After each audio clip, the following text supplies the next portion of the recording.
الحمد لله نحمده ونستعينه ونستغفره ونؤمن به ونتوكل عليه ونعوذ بالله من شرور أنفسنا ومن سيئات أعمالنا من يهده الله فلا مضل له ومن يضلله فلا هادي له ونشهد أن لا إله إلا الله وحده لا شريك له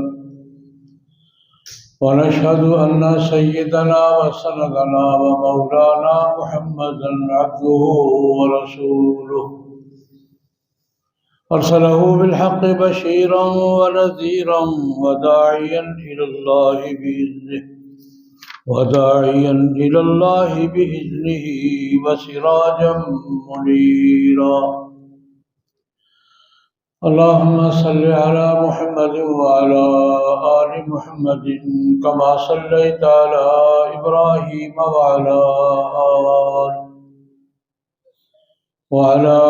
آل إبراهيم إنك حميد مجيد اللهم بارك على محمد وعلى آل محمد كما باركت على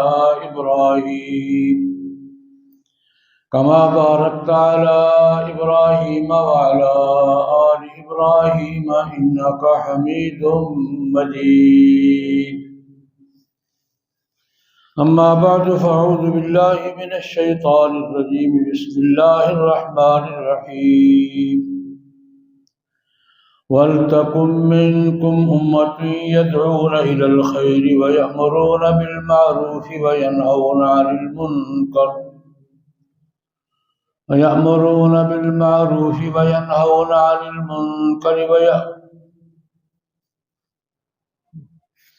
أُولَئِكَ هُمُ الْمُفْلِحُونَ ولا تكونوا كالذين تفرقوا واختلفوا من بعد ما جاءهم البينات وأولئك لهم عذاب عظيم صدق الله العظيم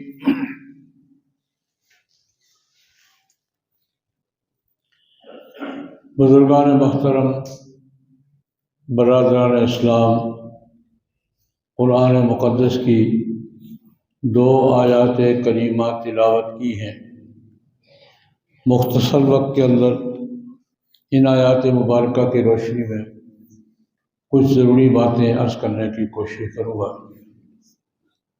اللہ جل جلالہ و عز والہ کی بارگاہ میں دعا فرمائے، خداوند ذوالجلال مجھے صحیح عرض کرنے کی، آپ حضرات کو صحیح سننے کی، مجھے آپ کو سب مسلمان بلکہ انسان بھائیوں کو صحیح بات سمجھنے، قبول کرنے اور اس پر عمل کرنے کی توفیق عطا فرمائے۔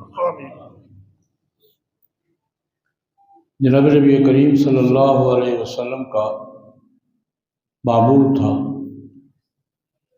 کہ حالت جنگ میں تقریباً مدینہ منورہ میں آنے کے بعد غزوہ تبوک تک 10 سال عرب دنیا میں جنگ کا ماحول ہی رہا۔ 3 جنگیں تو اپنی قوم سے ہوئی حضور کی، بدر، احد، خندق۔ ایک بڑی جنگ یہودیوں سے ہوئی خیبر کی، پھر بنو حوازن سے ہوئی حنین کی، پھر بنو ثقیف سے ہوئی طائف کی۔ یہ 10 سال کا ماحول جناب نبی کریم صلی اللہ علیہ وسلم کا جنگوں میں ہی گزرا۔ 27 جنگیں ہیں جن میں حضور نے خود شرکت کی، 27 غزوات۔ سیرت والے جب غزوہ لکھتے ہیں تو غزوہ اور سریہ اس میں فرق یہ کرتے ہیں کہ وہ جنگ جس میں جناب نبی کریم صلی اللہ علیہ وسلم خود شریک ہوئے ہیں وہ غزوہ کہلاتی ہے، چھوٹی ہو یا بڑی۔ اور جس میں نبی کریم صلی اللہ علیہ وسلم شریک نہیں ہوئے، دوسروں کو بھیجا ہے، وہ سریہ کہلاتا ہے۔ 27 جنگیں ہیں جن میں نبی کریم صلی اللہ علیہ وسلم نے خود شرکت فرمائی۔ 10 سال میں 27 سال میں کتنی بنتی ہیں؟ تین کم بیش 3 سمجھ، سال میں تقریباً 3 بنتی ہیں۔ 10 سال میں 27 جنگوں میں حضور نے خود شرکت فرمائی۔ اس دوران بہت سے معاملات تھے، صرف ایک معاملے کا ذکر کروں گا۔ جنگوں میں قیدی بھی ہوتے ہیں، قتل بھی ہوتے ہیں، جہاد بھی ہوتے ہیں، سب جنگوں میں سب کچھ چلتا ہے۔ جناب نبی کریم صلی اللہ علیہ وسلم کو قیدیوں کے ساتھ سب سے پہلا واسطہ پڑا تھا بدر میں۔ رسول اللہ صلی اللہ علیہ وسلم نے جنگ میں 70 کافر مارے تھے، 70 گرفتار کیے تھے۔ یہ پہلا موقع تھا کہ غنیمت کا مال آیا تھا، اور پہلا موقع تھا کہ قیدی آئے تھے۔ اس سے پہلے جھڑپیں چوڑی پر چل کر کی بڑی جھڑپیں تھیں۔ دونوں مسئلوں پر سوال پیدا ہو گیا کہ کرنا کیا ہے، شریعت کیا کہتی ہے، قرآن اللہ پاک کیا کہتے ہیں، قیدیوں کے ساتھ کیا کرنا ہے، غنیمت کے ساتھ کیا کرنا ہے۔ پہلی امتوں میں غنیمت حلال نہیں ہوتی تھی۔ حضرت انبیاء کرام علیہ الصلوات و تسلیمات بھی جگہ لڑتے تھے، یاد ہوتے تھے۔ جنگ میں جو مال ملا ہے، غنیمت آئی ہے، وہ جائز نہیں ہوتی ایک دم۔ اب یہاں غنیمت بھی آئی ہے تو یہ پہلا مسئلہ جو پیدا ہوا کہ استعمال کرنی ہے نہیں کرنی، کیا کرنا ہے۔ اللہ رب العزت نے قرآن کریم میں رہنمائی فرمائی، وَاعْلَمُوا أَنَّمَا غَنِمْتُمْ فَأَنَّ لِلَّهِ خُمُسَهُ وَلِلرَّسُولِ وَلِذِي الْقُرْبَىٰ۔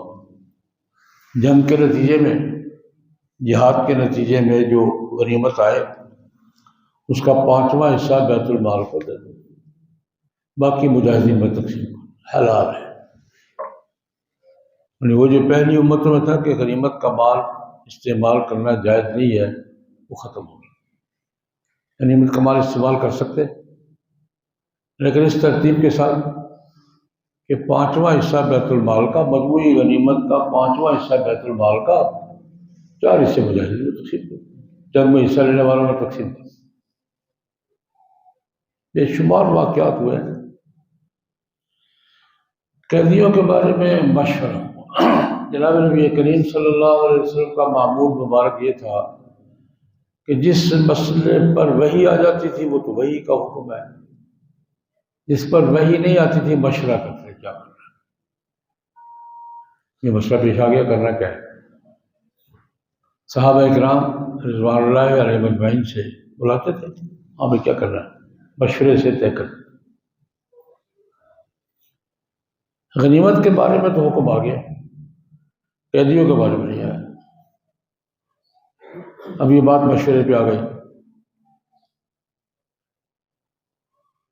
جناب نبی کریم صلی اللہ علیہ وسلم نے پوچھا کہ حضرت عمر رضی اللہ عنہ نے اپنے ذوق کے مطابق حضرت عمر سے ان کے رسول اللہ مشورہ کیا کرنا ہے، قیدی ہیں ہمارے، قیدی ہیں ہم، ہمارے خلاف لڑ کے قیدی ہوئے ہیں، صاف کریں،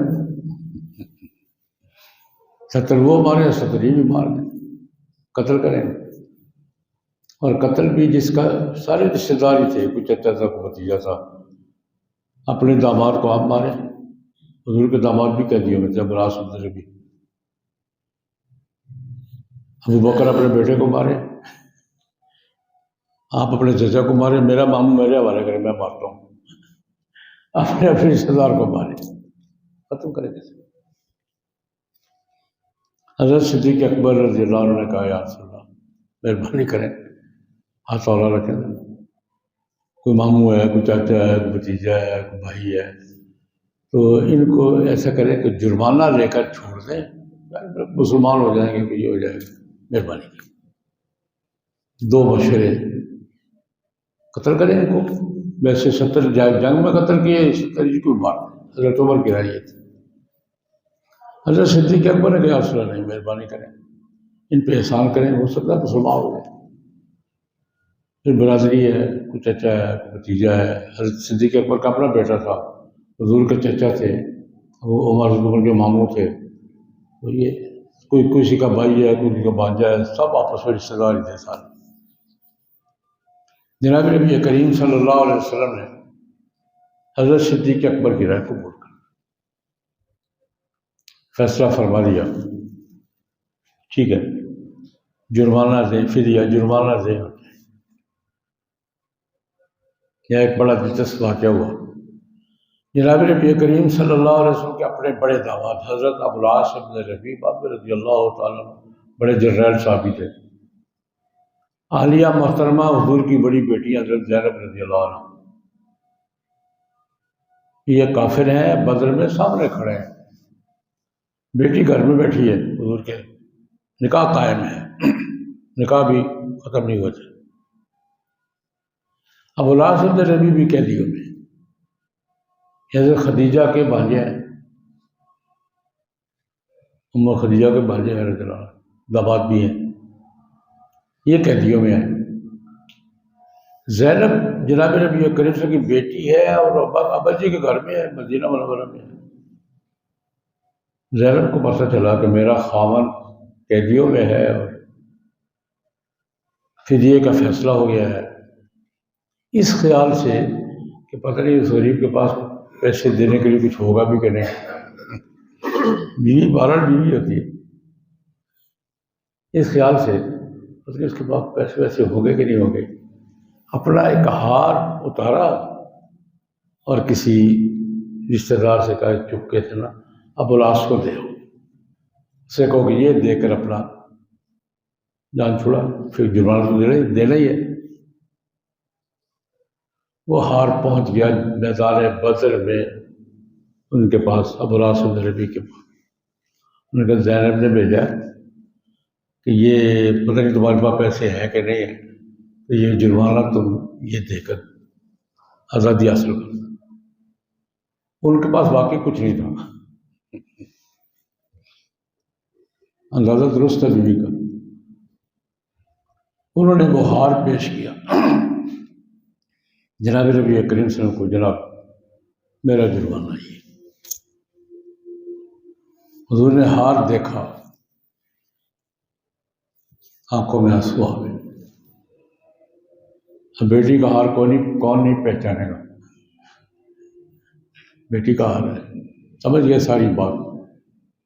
اور بیٹی کا نہیں، ام المومنین حضرت خدیجۃ الکبریٰ رضی اللہ عنہا کا ہار تھا کہ شادی کے موقع پر انہوں نے بیٹی کو گفٹ کیا. حضور کے سامنے سارا منظر آ گیا کہ خدیجہ کا ہار ہے، خدیجہ نے دیا تھا بیٹی کو شادی پر، اب وہ بیٹی خامن کو چھڑانے کے لیے جرمانے میں بھیج رہی ہے. فطری بات ہے. حضور کی آنکھوں سے آنسو ٹپک، دیکھ ہار کو دیکھ رہے ہیں، وہ ساری یاد آ رہی ہے. تو ساتھی سے کہا یار بات میں اور کچھ نہیں کہتا، یہ بیٹی کے پاس ماں کی نشانی ہے، اجازت ہو تو واپس کر دو. سبحان خدیجہ کی نشانی زینب، بیٹی کے پاس ماں کی نشانی ہے، اجازت ہو تو واپس کر دو کہ یار. خیر میں یہ عرض کر رہا ہوں کہ یہ جناب نبی کریم صلی اللہ علیہ وسلم قیدیوں کے ساتھ پہلے یہ معاملہ ہوا، لیکن جناب نبی کریم صلی اللہ علیہ وسلم کا معمول مبارک یہ تھا، اکا دکا وہ قیدی آتا تھا نا، یہ بات بحث کرنا چاہتا ہوں. اکا دکا کوئی قیدی آتا تھا، اس کو مسجد کے ماحول میں رکھتے تھے 2-3 دن. کوئی کسی جھڑپ میں قیدی آیا ہے، قید خانے تھے نہیں، نہ حوالاتیں ہوتی تھی نہ قید خانے ہوتے تھے، فیصلہ ہی کر یا جا یا جا، دو ہی فیصلے ہوتے تھے، یا آزاد یا آزاد. نبی کریم صلی اللہ علیہ وسلم 2-3 دن اس کو مسجد کے ماحول میں رکھتے تھے کہ 2 دن 3 دن گزارے گا، ہو سکتا ہے ماحول کو دیکھ کر کلمہ پڑھ لے، اس کے بعد فیصلہ کرتے. یہ آخر تک حضور کا یہی کوئی قیدی آیا ہے، کافر آیا ہے، تو اس کو مسجد کے ستون سے باندھ دیتے تھے. 1 دن 2 دن 3 دن اس ماحول میں رکھتے تھے. وہ دیکھتا تھا لوگ نمازیں پڑھتے ہوئے، بعض درس سن رہا ہے، سب کچھ سن رہا ہے. 2-3 دن کے بعد فیصلہ کرتے تھے کہ کیا کرنا ہے. اللہ کی قدرت. یہی ابو العاص بن ربیع جن کو بیوی نے ہاتھ بیچ کے چھڑوایا تھا، ایک بار پھر قید ہو گئے. ایک بار پھر کسی جھڑپ میں قید ہو گئے. پھر آ گئے مسجد میں ستون کے ساتھ باندھ دیا حضور نے. کل پرسوں فیصلہ کریں گے. زینب گھر میں رضی اللہ تعالی عنہ حضور کے پاس، ابا جی کے پاس ہی تھی. اس کو پتہ چلا کہ میرا خاوند پھر قیدی ہو گیا اور یہ بندہ مسجد میں بنا ہوا ہے. کل فیصلہ ہو گیا اس کے بارے میں. صبح نماز فجر کے بعد حضور کا معمول تھا، فجر کی نماز کے بعد بیٹھتے تھے، اس قسم کے معاملات کے فیصلے کیا کرتے. تو ماسٹر ہونا ہم کیا کر رہے ہیں. حضور نماز پڑھ کے مقتدیوں کو رک کر کے بیٹھے ہیں، دروازہ کھلا ہے. حضرت زینب رضی اللہ تعالیٰ عنہ چادر لی ہوئی ہے اور دروازہ کھل کے، یا رسول اللہ اس قیدی کو میں نے پناہ دے دی ہے، اس قیدی کو میں نے پناہ دے دی ہے. یہ قانون ہے کہ جنگ میں عام شہری بھی کسی کو پناہ دے دے تو اس کو پھر قتل نہیں کر سکتے. جہاد کے اصول ہونا چاہیے. وہ پناہ مانگے میری اور پناہ دے دے، عام فوجی بھی پناہ دے دے، جان کم از کم اس کی آپ نہیں لے سکتے، وہ محفوظ ہو جاتا ہے. زینب کو پتہ تھا رضی اللہ تعالیٰ. تو دروازے سے یوں اندر جھانکا، یا رسول اللہ اس قیدی کو میں نے پناہ دے دی ہے. فرمایا قد اجرنا من اجرتے، تو نے پناہ دے دی ہے، ہم نے بھی دے دی ہے، چھوڑ دو بھائی. بیوی نے دوسری دفعہ چھڑوایا، چھوڑ دیا. یہ وہاں سے سیدھے گئے مکہ. بہادر آدمی بہادر ہوتا ہے. یہاں بھی مکے گئے، وہاں جا کے اب کفر کا ماحول ہے سارا، قریشی سردار بیٹھے ہوئے، یہ بھی انہیں میں سے تھے. وہاں حرم میں کھڑے ہو کر کہا، دیکھو بھائی میں ابو العاص کو جانتا ہوں، تمہارا ساتھی ہوں، لیکن میں قیدی ہو گیا تھا. مدینہ منورہ مجھے لے گئے تھے، وہاں 2 دن 3 دن قیدی رہا ہوں. اب انہوں نے آزاد کر دیا ہے، یہاں ہے. میں وہاں بھی کلمہ پڑھ سکتا تھا، فیصلہ میں نے وہی کر لیا تھا، کلمہ پڑھ لوں. لیکن میں تمہاری زبان سے یہ لفظ نہیں سننا چاہتا تھا کہ ابو العاص قید سے ڈر کر مسلمان ہوا ہے. واپس آیا، تمہارے درمیان کھڑا، تمہارے سامنے اعلان کرو اشہد ان لا الہ الا اللہ اشہد ان محمد رسول اللہ. اور آج شام کو میں جا رہا ہوں مدینہ منورہ، جس کی ہمت ہے روک لے.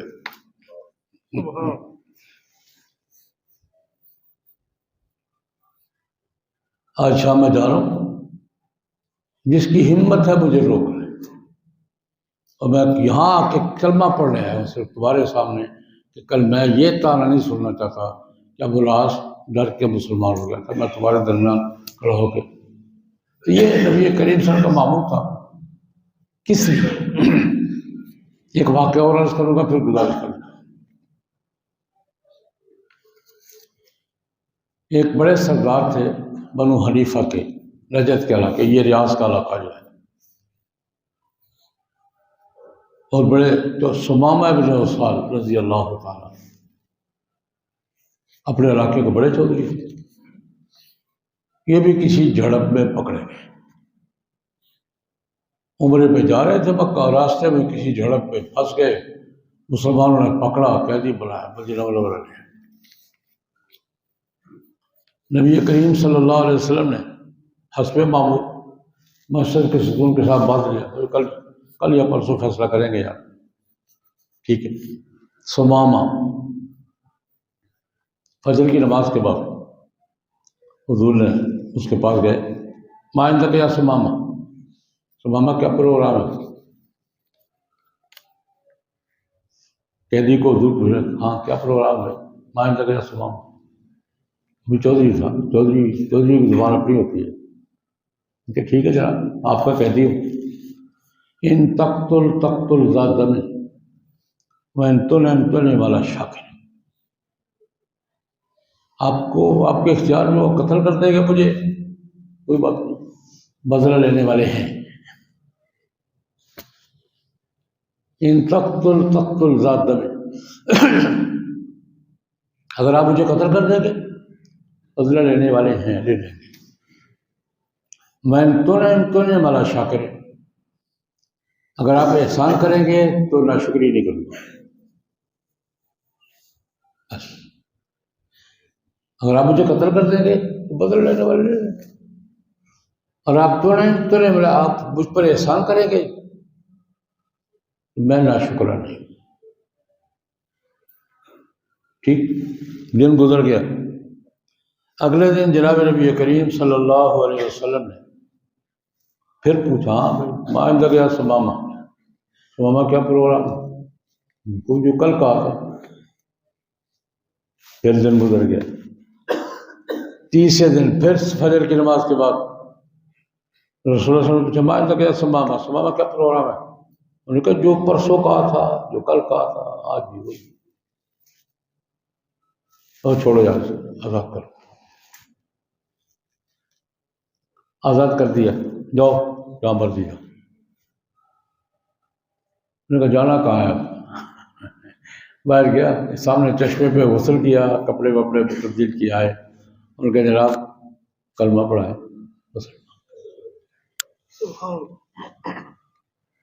مسلمان کرے، کلمہ پڑھا مسلمان ہوا۔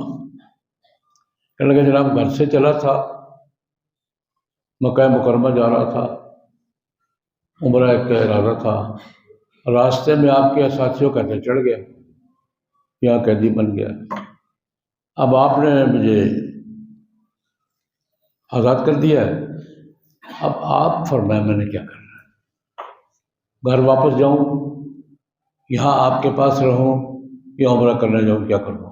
اب تو آپ کا آرڈر چلے گا، کلمہ پڑھ لیا۔ حضور نے فرمایا جاؤ عمرہ کرو، یہ عمرے پہ چلے گئے۔ سمامہ ابن اسال رضی اللہ تعالیٰ عنہ معروف آدمی تھے، عرب کے مشہور چودھریوں میں سے تھے۔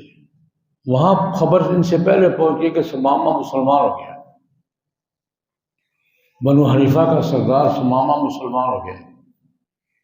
وہاں جب پہنچے تو وہاں ماحول تو دوسرا تھا سارا، کچھ لوگوں نے پوچھ گچھ اور چھیڑ چھاڑ، کسی صاحب نے زیادہ تنگ کیا نا، کھڑے ہو گئے، تو بات سنو، میں سمامہ ہوں، بنو حنیفہ کا سردار ہوں، کلمہ پڑھا ہے، اب عمرہ کرنے آیا ہوں، کھڑا ہوں، یاد رکھو میرے ساتھ چھیڑ چھاڑ کی تو تمہاری منڈی میں گندم ساری یمامہ سے آتی ہے، مکے میں جو گندم آتی ہے نا منڈی میں، یمامہ سے، میرے علاقے سے آتی ہے، ایک گندم تمہاری منڈی میں نہیں آئے، ایک دانہ نہیں آیا، چلو۔ مجھ سے چھیڑ چھاڑ کی تو مکے کی منڈی میں یمامہ سے گندم کا ایک دانہ نہیں آیا، علاقہ میرا چودھری میں، وہاں کا چودھری میں، وہ سارے پیچھے۔ یہ معاشی جنگ ہر زمانے میں ہوتی ہے، خیر عمرہ کیا۔ یہ وہ دور تھا جب نبی کریم صلی اللہ علیہ وسلم کا معاہدہ تھا قریش کے ساتھ، حدیبیہ کا معاہدہ ہو چکا تھا، 10 سال جنگ نہیں کریں گے اور یہ نہیں کریں گے، یہ وہ دور ہے۔ سمامہ صاحب نے جاتے ہی سپلائی روک دی، یمامہ گئے، اعلان کر دیا خبردار یمامہ سے گندم کی کوئی سپلائی مکہ نہیں جائے گی۔ مکے والے پریشان ہو گئے جی، بڑی گندم کوڑی ہے، اب سپلائی رک گئی ہے، ڈاکہ بندی ہو گئی ہے، اب یہ پریشان ہو گئے۔ اب غلہ منڈی میں غلہ نہ پہنچے تو یہ 4 مہینے نہ پہنچے تو کیا اثر ہوتا ہے؟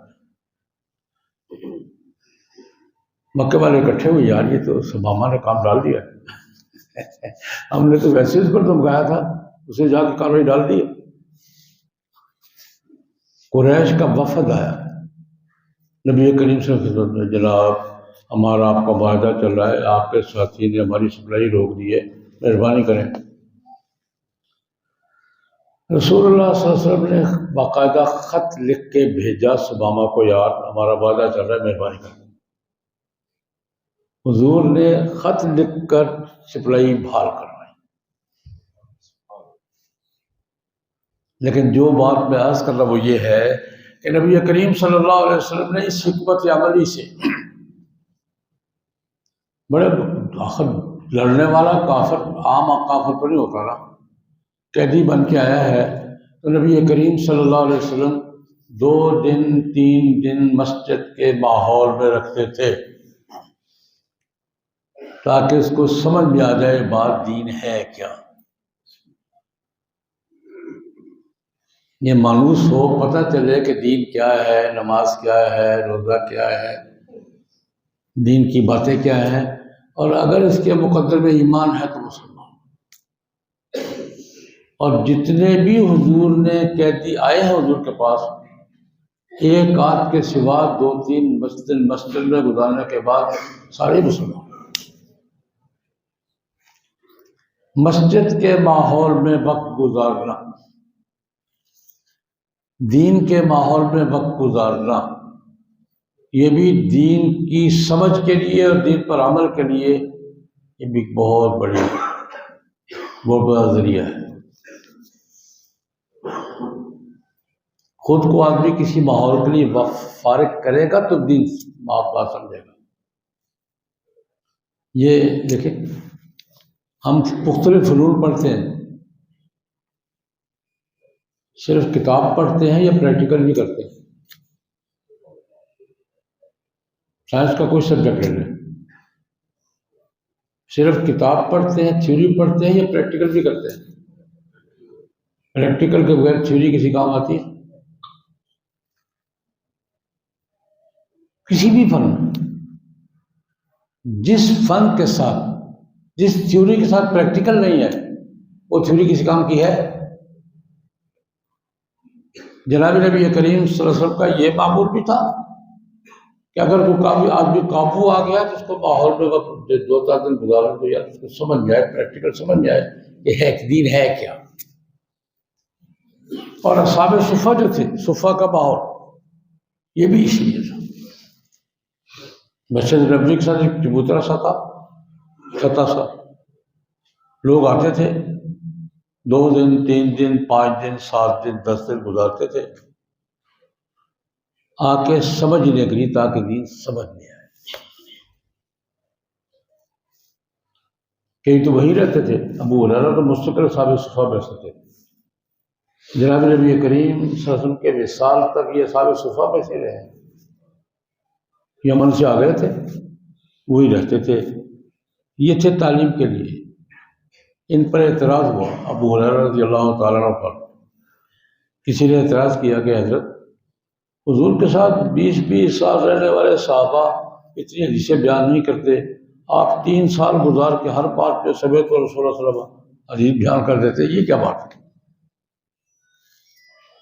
حضرت ابو ہریرہ کی زندگی میں ان پر اعتراض ہوا، 20-20 سال رسول اللہ کے ساتھ گزارنے والے لوگ ہیں، وہ حدیثیں نہیں بیان کرتے، آپ نے 3 سال گزارے اور ہر بات پہ حدیث سنا دیتے ہیں۔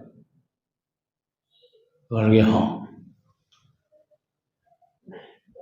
وہ کاروبار بھی کرتے تھے، کھیتی باڑی بھی کرتے تھے، کبھی ایک نماز میں کبھی 2 نمازوں میں آتے تھے، کبھی گھنٹہ مل گیا 2 گھنٹے مل گئے، میں 24 گھنٹے حضور کے ساتھ رہتا، میں حاضر باش شاگرد تھا، حضور جاتے تھے میں ساتھ جاتا تھا، دروازے پر چھوڑ کر آتا تھا، دروازے سے وصول کرتا تھا، میرے دن تھوڑے ہیں اوقات زیادہ ہیں، اس لیے میں اسی طرح بیان کرتا ہوں۔ میں ایک لمحہ بھی حضور سے الگ نہیں ہوا، سوائے اس کے کہ گھر کی چار دیواری میں گئے تو میں پیچھے آ گیا ہوں، ورنہ حضور کے ساتھ ہوتا تھا۔ یہ اس سے اعتراض کا جواب ہے، بڑے اپنے لہجے میں مدینہ منورہ میں جمعے کی تقریر، جمعے کا خطبہ دے رہے ہیں، کہتے ہیں لقد اکثرتم، تم نے بہت زیادہ باتیں شروع کر دی ہیں یار، میں حدیثیں بیان کرتا ہوں، تمہارے یہ جملہ نہیں کا نقل کرو، تمہارے چاچے تائے کوئی کھیتی میں گھسا ہوتا تھا، کوئی دکان پہ بیٹھا ہوتا تھا، کوئی سفر پہ گیا ہوتا تھا، اور کسی کو 1 گھنٹہ وقت ملتا تھا، کسی کو آدھا گھنٹہ ملتا تھا، میں حضور کے ساتھ 24 گھنٹے رہتا تھا، اس لیے بیان کرتا ہوں۔ میں نے یاد بھی کی ہے، دلچسپی بھی تھی۔ تو میں نے عرض کیا، ایک ہے دین قبول کرنا، ایک ہے دین کی معلومات حاصل کرنا، ایک ہے دین پہ عمل کے لیے اس دین کے ماحول میں وقت گزارنا۔ ماحول میں وقت گزارے بغیر دین سے ہی سمجھ میں نہیں آتا، کوئی بھی کام صحیح سمجھ نہیں آتا۔ دنیا کا بھی کوئی کام خالی تھیوری سے، خالی معلومات سے پورا نہیں ہوتا جب تک اس ماحول میں وقت نہ گزارا جائے، اپنی اپنی حیثیت کے مطابق۔ اور آج کل جو ہمارے دینی بھائی، تبلیغی بھائی محنت کریں اس لیے کر رہے ہیں کہ آپ اس وقت دین کے ماحول میں گزار لیا کرو، یار کچھ وقت دین کے ماحول میں گزار لیا کرو۔ دین کے ماحول میں جو وقت گزرے گا، دین عملاً تب سمجھ میں آئے۔ کتاب آپ پڑھ لیں گے، تھیوری پڑھ لیں گے آپ، جب تک پریکٹیکل کے ماحول میں آپ نہیں آئیں گے آپ کو تھیوری سمجھ میں نہیں آئے گی۔ جہاد کو سمجھنے کے لیے جہاد کے ماحول میں جانا پڑے گا، کاروبار کو سمجھنے کے لیے کاروبار کے ماحول میں جانا پڑے گا،